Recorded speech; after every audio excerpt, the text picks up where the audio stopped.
6. The biblical doctrine of government. One of the most revealing and deadly linguistic errors of our time is the equation of the word government with state. When the average person, and indeed almost every man, hears references to government, he immediately thinks of the state. This usage is a relatively modern one. There was a time when, in common usage, especially among the Puritans, the term for the state was civil government. Government in itself was a much broader concept. Government meant, first of all, the self-government of the Christian man. The basic government is self-government, and only the Christian man is truly free and hence able properly to exercise self-government. A free social order rests on the premise that self-government is the basic government in the human order, and that any weakening of or decline in self-government means a decline in responsibility and the rise of tyranny and slavery. Second, next to self-government is another basic form of government, the family. The family is man's first state, church, and school. It is the institution which provides the basic structure of his existence and most governs his activities.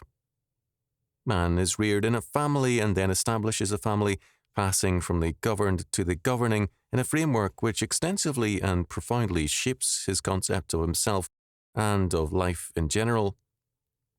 Third, the church is a government, and an important one, not only in its exercise of discipline, but in its religious and moral influence on the minds of men.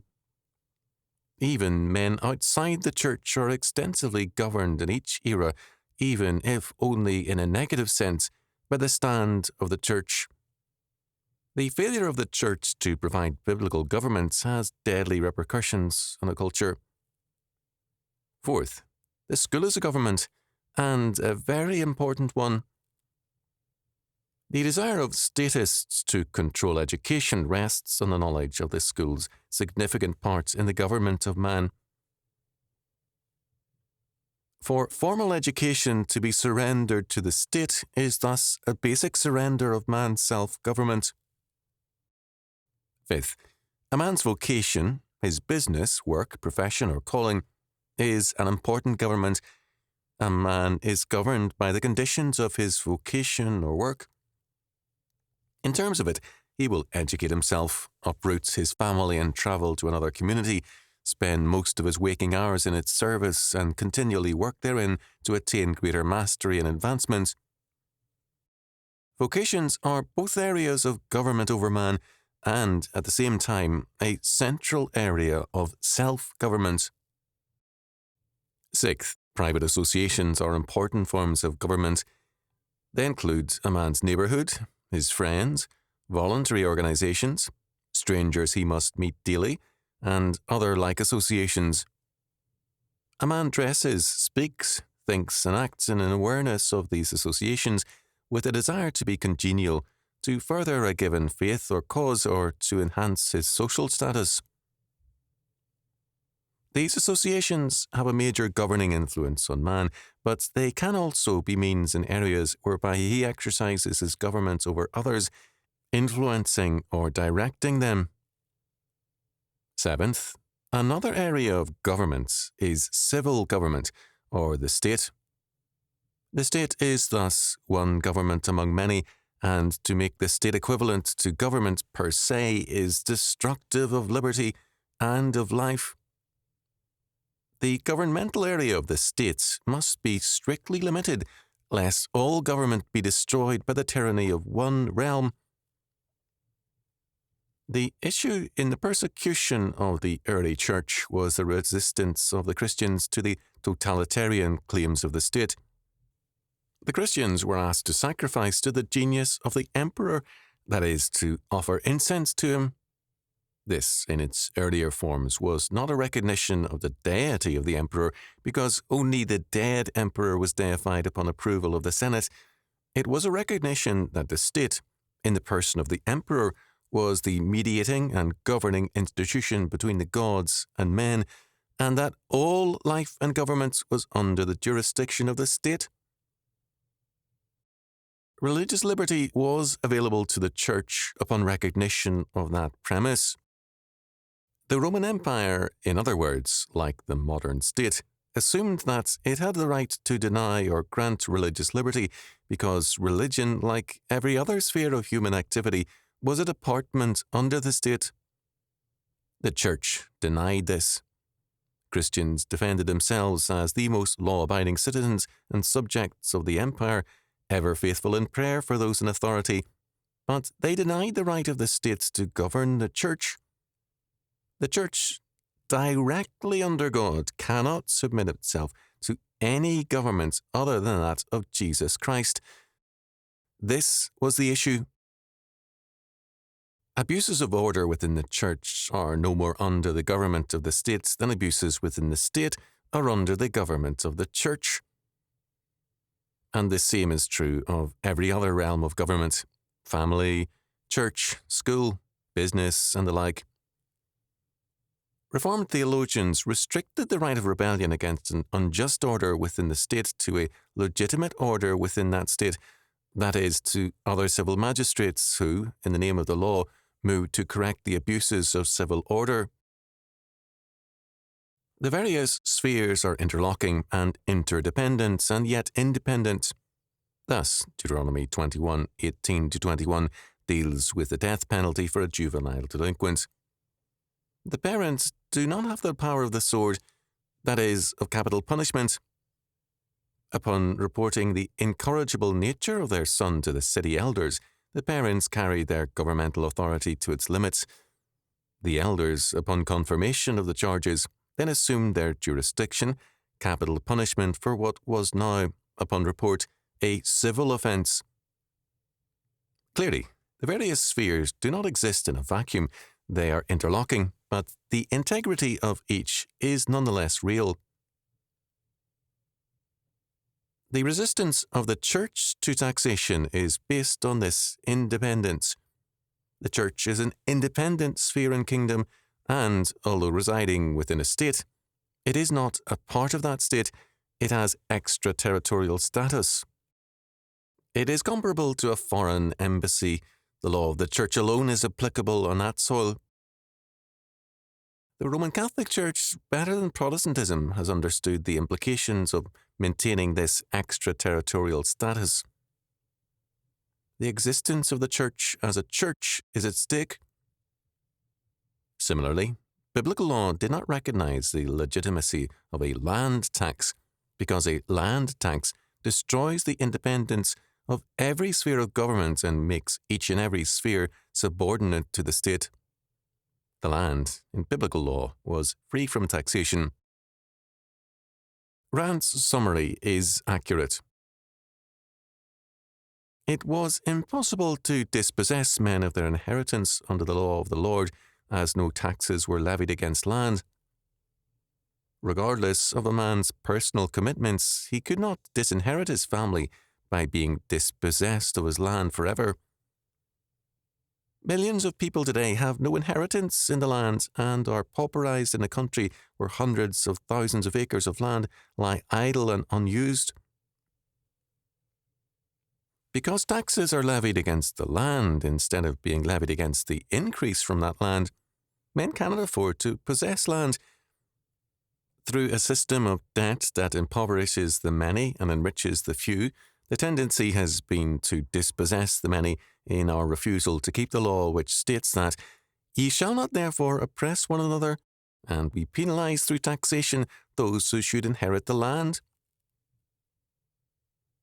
The tithe was the original pattern of all taxation. It was a tax on increase or production, on income. A man paid a double tithe annually to the Lord's work for charity and to rejoice before the Lord with his family. The religious tithes were of three kinds. First, an annual tithe of the increase was claimed by God, Leviticus 27:30-33, and was to be given to the Levites, Numbers 18:21-24. The second tithe, Deuteronomy 14:22-27, was again of the yearly increase of the land, and was to be used at the place of worship to eat and rejoice before the Lord.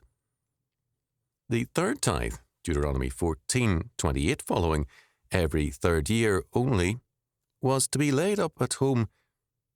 This tithe was to be shared by the local Levite, the stranger, the fatherless, and the widow. Thus, religious duty, holiday, and charity were taken care of by the tithe.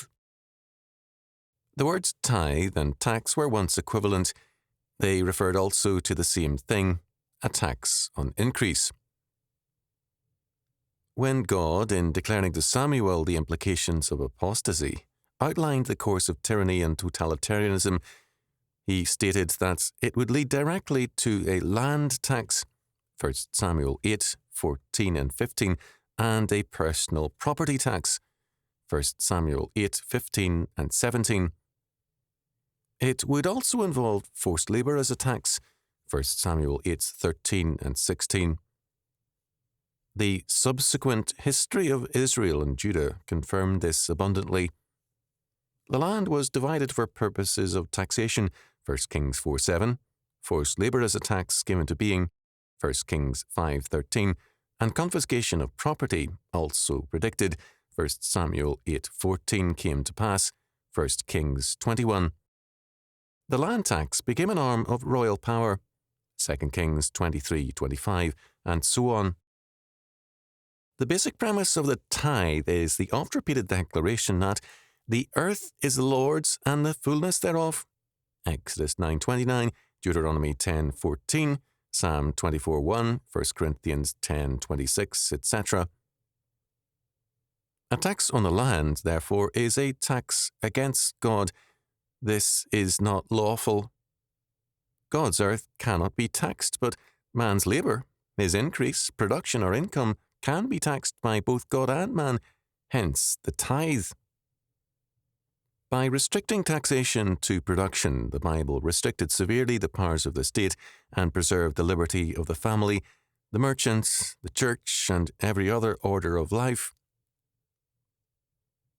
According to 1 Samuel 8, the means to totalitarianism, to an absolute state, will always be the extension of taxation to land, personal property, and inheritance. Today, by means of this anti-Christian concept of taxation, the state has gained jurisdiction over every area of life. The state treats religious liberty itself as something it can grant or deny. The tax exemption of the church is treated as a state-bestowed privilege, and some question its advisability or deny it.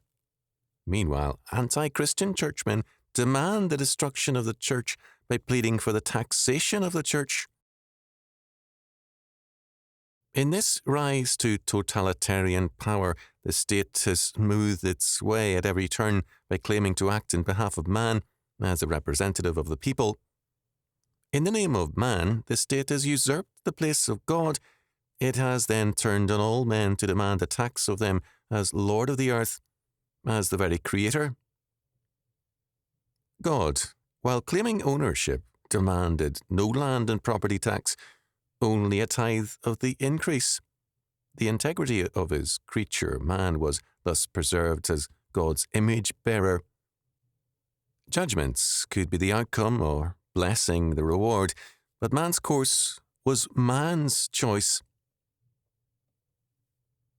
The state denies man the liberty which the Creator grants man. Under God, man is responsible and therefore liable to judgment. Under the caretaker state, man is not responsible, nor is he free, for the state alone is free, and the state supplants responsibility with cradle-to-grave security. The state, in the name of the people and as their ostensible representative, robs the people of their God-given heritage. Its first step in this process is to convince the people that the state is their representative and agent.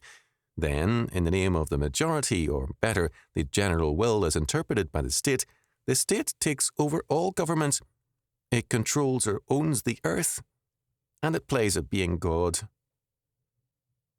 The biblical doctrine of civil government, as summarized in Romans 13:1-7, denies that this state has any right to represent the people, it must represent God.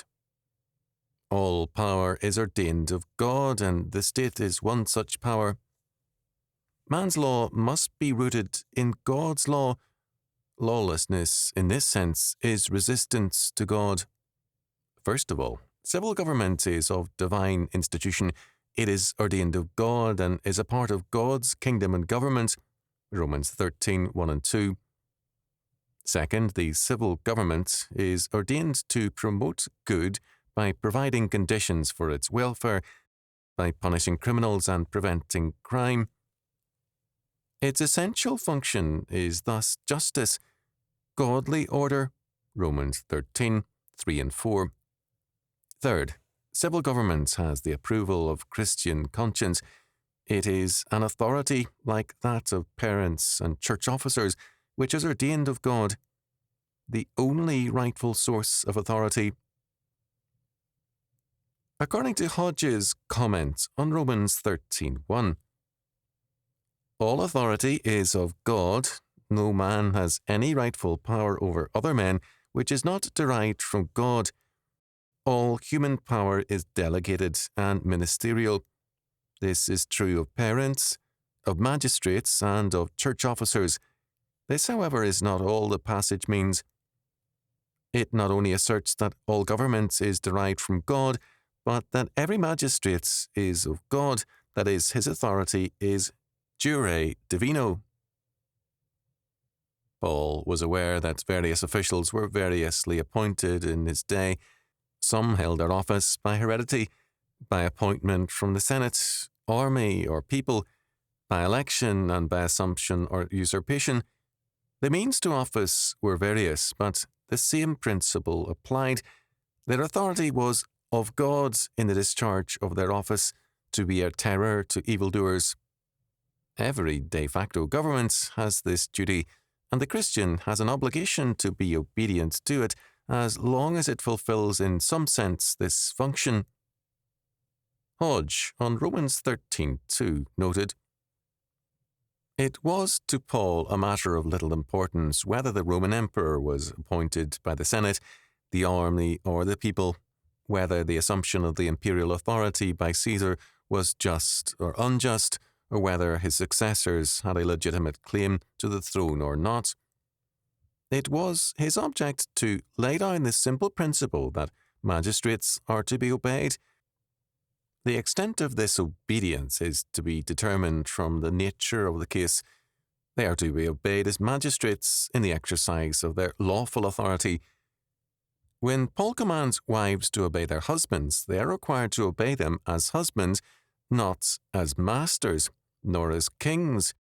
Children are to obey their parents as parents, not as sovereigns, and so in every other case. This passage, therefore, affords a very slight foundation for the doctrine of passive obedience.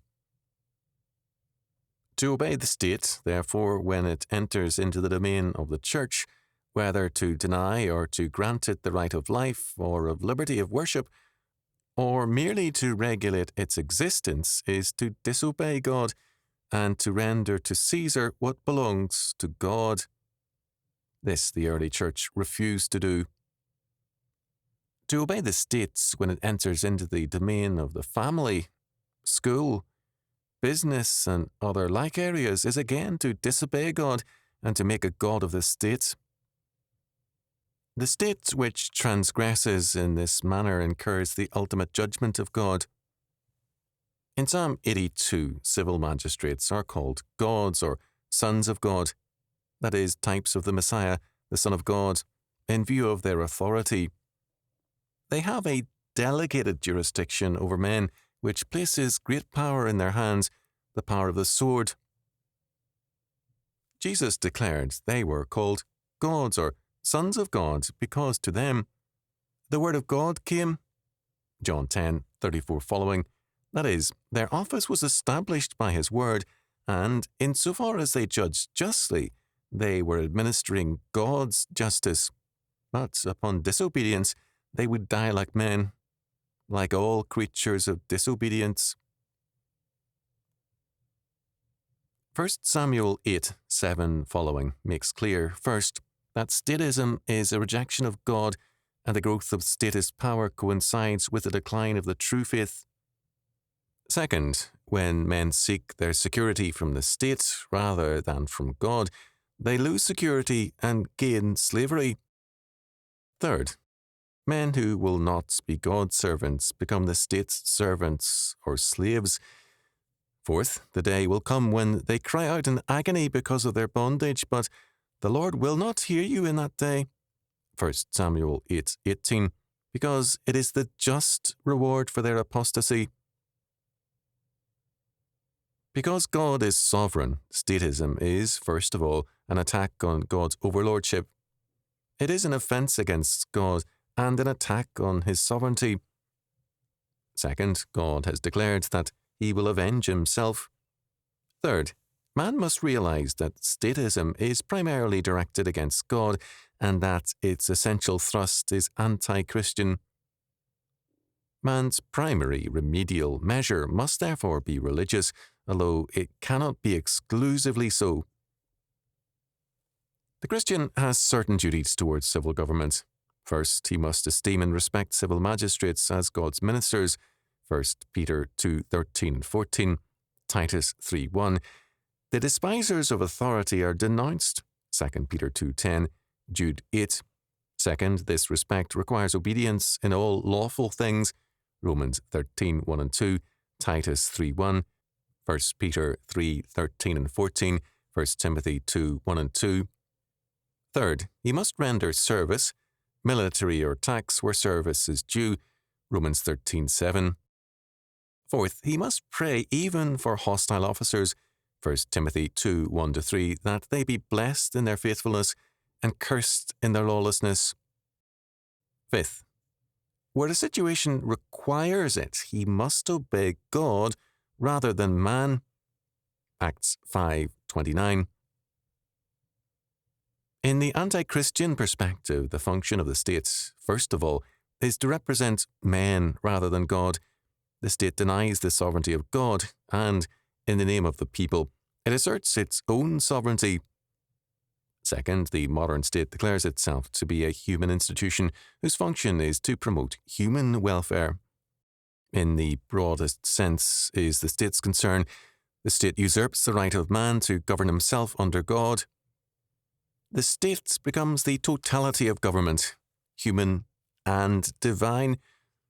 Third, justice is now defined as meeting man's needs and wants. From the days of the Roman Empire to the present, the road to statism has been the assertion that the health of the people is the highest law. In the name of the general welfare, the state institutes general tyranny and slavery. Justice is denied to the citizen and subject in the name of social justice, meeting the needs of men en masse. But social justice is not justice at all, because it is anti-personal. The requirements of justice are the requirements of the second table of the law, that man's life, home, property, and reputation be respected in word and deed.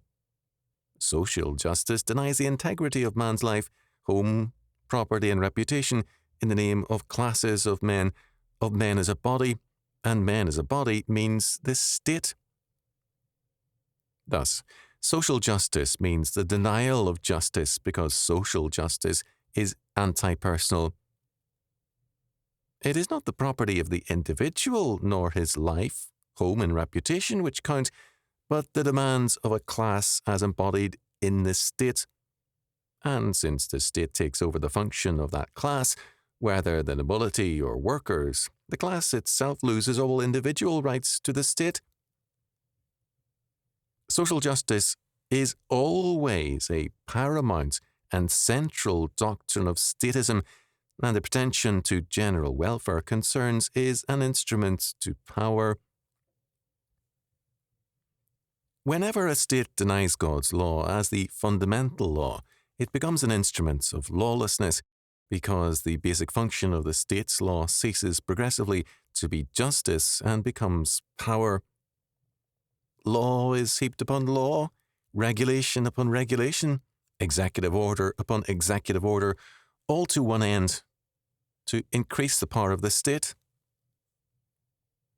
But if God is not represented by the state, then man cannot be represented. He will only be used by his rulers.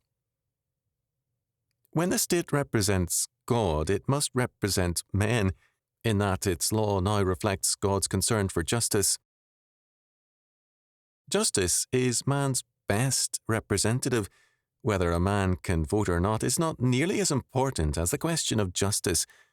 Does the law leave him secure in his governmental spheres as an individual, a family, church, school, or business?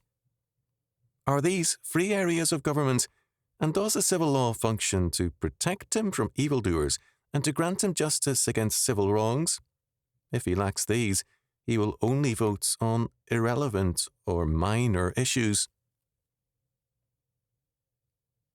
If men will not have God to rule over them, they will have tyrants, because their own sins will become tyrants over them. Godly men are free men and produce free societies. Ungodly men are slaves to sin and create slave societies. This issue is ultimately personal. Our states cannot represent God if we do not represent Him first of all. Men are created in God's image to be God's representatives before and over creation. Christ, by His atonement, recreates His own from their fallen estate and reestablishes them in the image of God. As bearers of God's image, men must represent God, both in their civil governments and in every other area of government. In Christ, they have a threefold governmental office. As kings, men must exercise dominion in every realm, always subject to God and His word. As prophets, men must speak for God and interpret every area of life in terms of the word of God. As priests, men must dedicate all things to God and His glory and represent all of creation in this dedication. The essence of justice in biblical law is restitution. The thief must restore what he stole, plus the exact amount he hoped to profit thereby. That is, for $100 thefts, a $200 restoration. With livestock, which has the capacity for reproduction and increase, fourfold and fivefold restitution is required. Not imprisonment, but either capital punishment or restitution is the premise of biblical law. Today, restitution has largely disappeared from civil law, except for crimes against the state. Restitution involves the principle of restoration, the restoration of godly order. Behind it stands the broader principle of universal restoration, the undoing of the fall, the restitution of all things, Acts 3:21, and then the glorious new creation. This is the purpose of the law of God, restoration, and the means is faith, or regeneration by the sovereign grace of God. The law is death to the sinner, but in itself, the law is holy, and the commandment holy and just and good, Romans 7:12, and the regenerate mind serves the law of God, Romans 7:25, whereby God's order is extended. Man in Christ dies to the law as an indictment and lives in terms of it as his new nature, one written on the tables of his heart, Jeremiah 31:33, Romans 7:22, etc. God's law is the expression of His being, and it is therefore inescapable for man in God's universe. Law, true law, is born of life. The law of God, as revealed in Scripture, is a revelation of the life and nature of God. He that hath the Son hath life, and he that hath not the Son hath not life. 1 John 5:12. When we have the Son, we have life. When we have life, we have the law.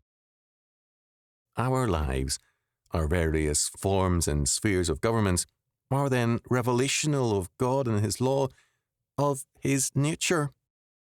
This is man's fulfillment and his glorious liberty. The triumph of statism is the death of every sphere of governments other than the states and their absorption by the state. But this also means the absorption of man and the destruction of his privacy, because man is now socialized. Man's every private feeling must be known so that the state can govern with the same kind of total knowledge God possesses. As a result, Big Brother and his servants deny the validity of any private domain in the name of human need and its sciences. According to a news dispatch, the old science fiction horror of one's behaviour being scrutinised constantly by the eye of a Big Brother has become a reality. At least for 15 families at the Pennsylvania State University it has. They take turns living in a model home with flexible interior walls, which has been built into a home economics building here. From time to time, they arise in the morning until the children are tucked in at night. Research assistants watch and record their activities. The object of the data gathering is to learn the house preference of different types of families. It will also give graduate students working on the project deeper insights into human needs, according to College Dean Grace N. Henderson. So far, no adverse psychological effects stemming from the constant observance of the big brothers and sisters have been reported by participating families. We can safely assume this report to be accurate when it states that no adverse psychological effects have been reported. Inevitably, only those who would submit to such an experiment who are already fully damaged. A blind man cannot become any blinder. The same is true of those who volunteered for the long years of experiments by an associate professor of obstetrics and gynecology, a man and his associate, a woman's psychologist. These studies involved the observation and colour filming of couples during sexual intercourse and involved methods of evaluating female contraceptive diaphragms, creams and jellies, and have shown how sexual activity can alter their effectiveness by utilizing specialized photographic techniques. To deny the sovereignty of God over man is to subject man to the sovereignty of men. God knows and governs the hearts of men without violence to their persons or their liberty. When God's sovereignty is denied, men seek total power over one another and total knowledge of other men. The rise of statism means the decline of privacy and the rise of the peeping Tom mentality among all men. Having lost respect for himself, apostate man cannot respect other men. God, as God, is not simply the ultimate governor of all life. He is its creator, the maker of life by his sovereign word. As men and states seek to be gods, they seek also to create, but they cannot create. They can only deform. As a result, they turn to a substitute form of power over life: dissection. The modern state is therefore a dissecting state, even as apostate science is a dissecting science which aims at power through dissection.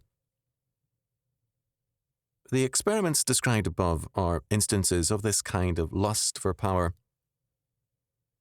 The dissecting state, the modern state, because it cannot create life, therefore aims at power by dissecting life, by a suicidal and destructive course whereby both citizens and the state are destroyed in the name of government, for in no realm is government merely force.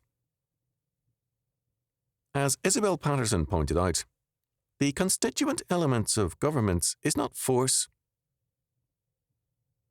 One theory of history asserts that government arises from war and therefore is force per se. This is doubly false, since it is a reversal of the true relation. It has been adopted by philosophers committed to the doctrine of the absolute state, because it is the sole argument they can muster which seems to afford them a factual base, but it rests upon the error of post hoc ergo propter hoc. Government by force is a contradiction in terms and an impossibility in physics. Force is what is governed. Government originates in the moral faculty. Governments in every area is God's order, law, and authority asserted over his creation. In the world of men, God's government, whether in church, state, school, business, or family, is the extension of God's moral order over a fallen world, an assertion, to use an old Calvinist battle cry, of the crown rights of King Jesus. To reduce governments, whether in the family, the state, or elsewhere, to force is to destroy government. Modern government, having forsaken God's law, is essentially government by force, and its force is a killing, dissecting force, a government by autopsy. The school therefore dissects the student and builds up an extensive file on the child by means of years of dissection and dissecting tests, under the illusion that dissection and autopsy are productive of education and life. The result instead is death. Apart from the restoration of godly government in every sphere of life, man's only possible future is suicide. Long ago, God the Son, as wisdom, declared, "He that sinneth against me wrongeth his own soul. All they that hate me love death." Proverbs 8:36. The lovers of death are today very much with us.